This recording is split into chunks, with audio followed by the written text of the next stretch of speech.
Un physicien et un chimiste sont impliqués dans un accident de voiture. L'affaire est portée devant le tribunal et le juge leur demande d'expliquer ce qu'il s'est passé. Le physicien prend la parole en premier. Monsieur le juge, selon la première loi de Newton, un objet en mouvement reste en mouvement à moins qu'une force extérieure n'intervienne. Mon véhicule suivait une trajectoire rectiligne et uniforme jusqu'à ce que ce chimiste applique une force perpendiculaire à ma direction.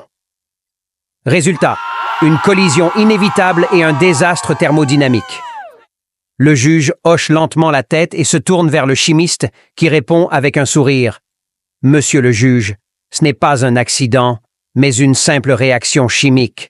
Mon véhicule, riche en hydrocarbures, a réagi brutalement avec l'oxyde de fer de la voiture du physicien.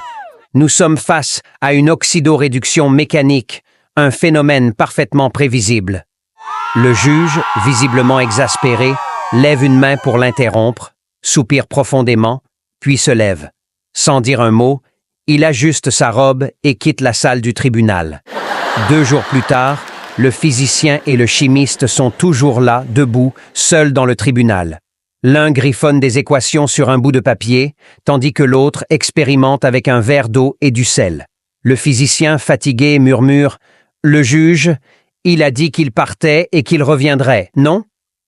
Le chimiste, pensif, acquiesce.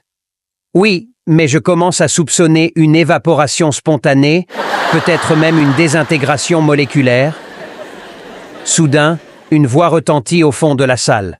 « Non, messieurs, je suis simplement parti étudier la philosophie. » Morale. Parfois, les explications scientifiques ne suffisent pas, et il vaut mieux prendre un peu de recul.